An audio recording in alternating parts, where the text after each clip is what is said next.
ಡಿ.ವಿ.ಜಿ. ಅವರ ಮಂಕುತಿಮ್ಮನ ಕಗ್ಗವನ್ನು ಕೇಳುತ್ತಿರುವ ಎಲ್ಲ ಕೇಳುಗರಿಗೂ ನಮಸ್ಕಾರ. ಈ ದಿನದ ಸರಣಿ ಸಂಚಿಕೆ 288. ನಾನು ನಿಮ್ಮೊಂದಿಗೆ ಕರುಣಾಕರ ಬಳಕೂರು. ಕಗ್ಗ ಗಾಯನಕ್ಕೆ ಧ್ವನಿಯಾಗಿದ್ದಾರೆ ವಿದ್ವಾನ್ ಸುರೇಶ್ ರಾವತ್ತೂರು. ಬನ್ನಿ ಕೇಳುಗರೆ, ಜ್ಞಾನವೇ ಬೆಳಕು. ಈ ದಿನದ ಕಗ್ಗ ಮಾಲಿಕೆಯಲ್ಲಿ ಮಾನ್ಯ ಡಿ.ವಿ.ಜಿ. ಅವರ ಮಂಕುತಿಮ್ಮನ ಕಗ್ಗವನ್ನು ಕೇಳಿ ಬರೋಣ.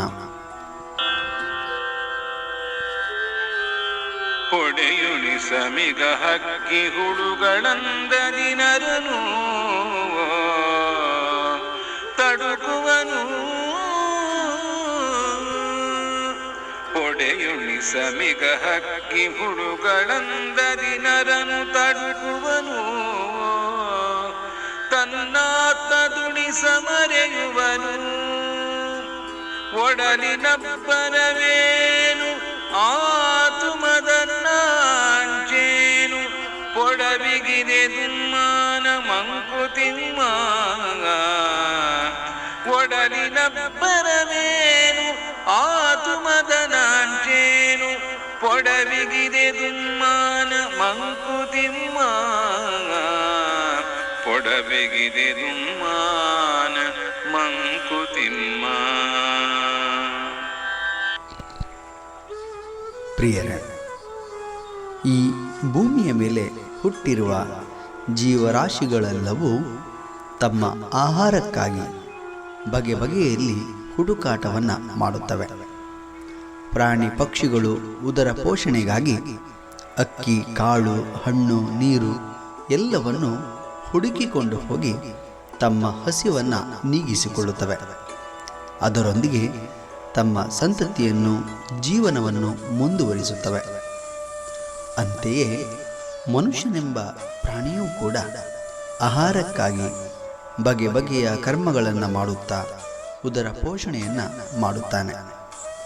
ಆದರೆ ಇಲ್ಲಿ ಪ್ರಾಣಿ ಪಕ್ಷಿಗಳಿಗಿಂತ ಮನುಷ್ಯನು ಭಿನ್ನವಾಗಿ ನಿಲ್ಲುತ್ತಾನೆ.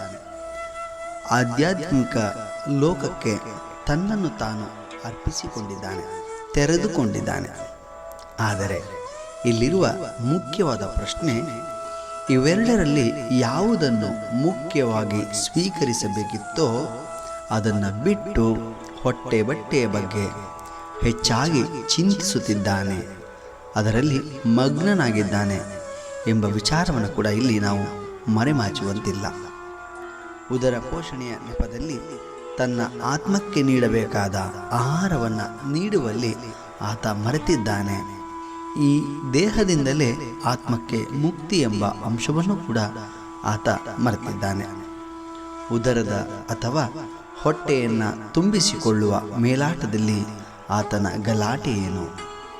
ಈ ಗಲಾಟೆಯನ್ನು ತಪ್ಪಿಸಿಕೊಳ್ಳುವಲ್ಲಿ ತನ್ನ ಆತ್ಮದ ಸ್ಥಿತಿಯನ್ನು ಮರೆತರೆ ಅದಕ್ಕೆ ಸಂಕೋಚವಾಗುತ್ತದೆ.